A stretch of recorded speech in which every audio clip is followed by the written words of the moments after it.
My wife cheated on me 6 months ago. The guy she did it with just gone. There's a lot to unpack here, and I'm really battling to identify my own emotions because there's so many layers to this. I'll start at the beginning to lay out the context. About April last year, I, 23F, had a nasty split with my best and only friend I've had in years. We were really close, and it was rough and toxic. I got a bit depressed and was doing the bare minimum to function. My fiancée, now wife, 25F, knew this was hard on me, but was also struggling because she didn't know how to look after me. She's grown up with a neglectful mother and is used to carrying the burden of looking after people. She sort of came to resent me at this time because I was making it really difficult for her. I'm on mood stabilizers for an emotional disorder, and she just didn't know what to do. She handled it very poorly. During this time, she made friends with a guy at her job, 25M. I'll call him Noah. They became really close and connected through sharing their emotional traumas. She had a bad childhood, and it severely affected how she perceived relationships, and Noah had a lot of issues with drug and alcohol abuse. But underneath the sobriety issues, he was a genuinely nice boy. I became friends with him too. I really liked him. I didn't feel threatened by him, because I trusted my wife as she was always really honest about her feelings with me.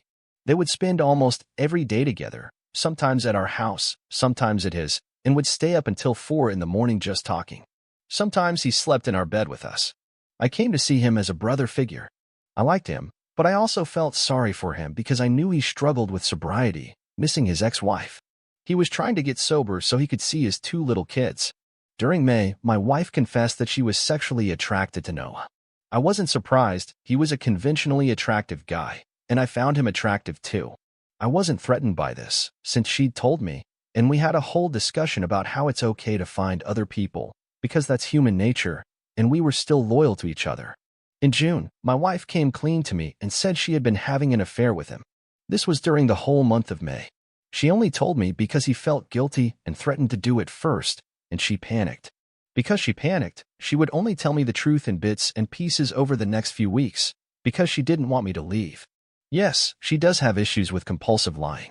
I've gotten pretty good at picking those lies apart at this point in time. My wife is someone who feels that she owes people for listening to her emotional issues. If it's a guy, she feels she needs to supply them with sex. Because she was attracted to Noah, and he was attracted to her, it was the logical answer.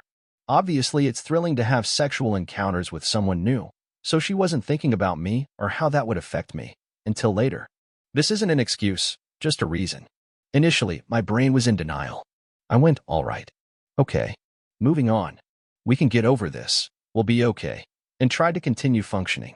She was hysterical and terrified that I would leave, and for the first few weeks would follow me everywhere I went.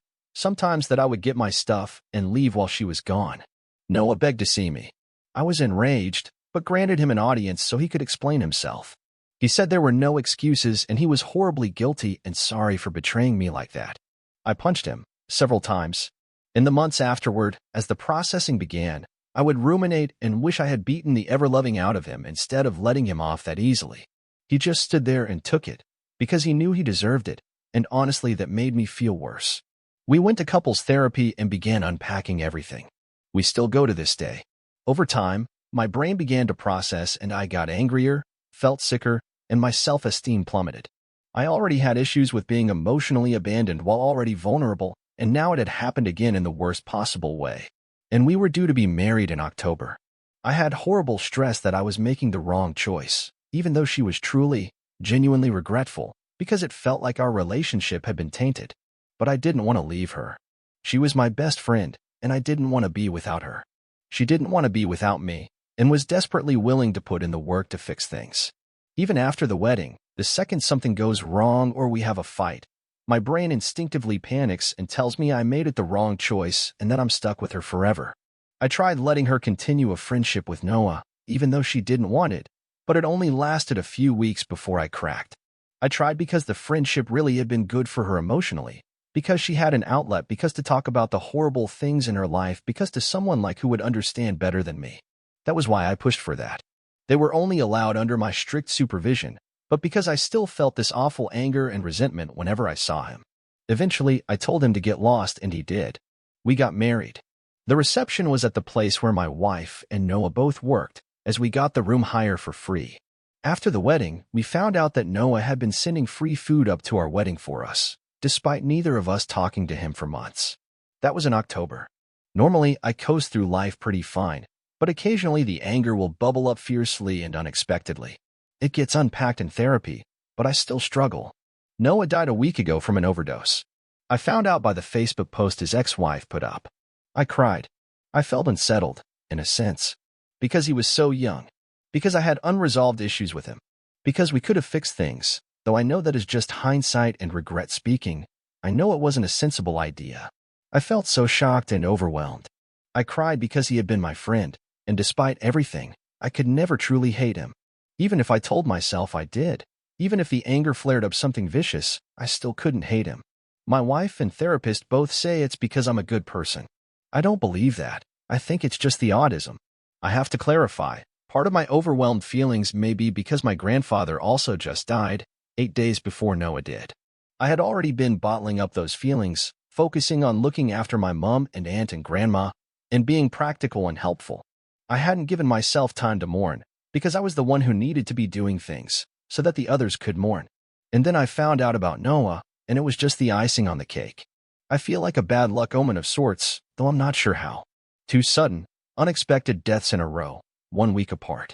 My wife didn't cry. I think she's experiencing that same initial kind of shock that I did earlier, the kind that numbs you and makes you think about everything else in the situation. She cried for the kids he left, but not for him. I think she's worked to distance herself from him emotionally, also convinced herself that she hated him. But now she's forced to confront that the affair is completely on her now. He isn't there to carry 50% of that burden anymore. I haven't figured all the layers to her feelings yet, so I can't provide further insight there. I don't think she even knows. It's unsettling to have people in your past die like that, especially when you have unfinished business. My therapist, she's very involved in this whole story. She was Noah's therapist too. Asked me if I feel ripped off, because now he's gone and I have to deal with the consequences of his actions alone. I can't take anything out on him anymore. But I don't think that's quite true. Sure, I think there's a little bit of that, since it will always be unresolved for the rest of my life. But I think that also largely depends on me making peace with myself about it. That's going to be extremely hard. No one in my family knows about the affair, since I don't want to taint anyone's perception of my wife. I intend to stay with her and work to repair our relationship, and I refuse to have anyone looking on her poorly. My family loves her, and have honestly tried to be a better family to her to make up for her terrible one, and I refuse to ruin that. My little brother adores her, and I won't let him down like that. So, they only really know that someone I used to be friends with just died. No one knows how much nuance there is, and I feel really isolated. I don't know how to unpack my feelings. I can only see my therapist once a week, and that costs money. I'm going to the funeral. I've already decided that. I need that closure, I think. I don't know how to feel. I feel unnerved. I feel sad. I feel like I'm going to be stuck in limbo forever, and that nothing will be resolved. I just feel lost, and I don't know what to do with myself. This story is coming to an end. Press like if you like this, and don't forget to hit the subscribe button to hear more story from us.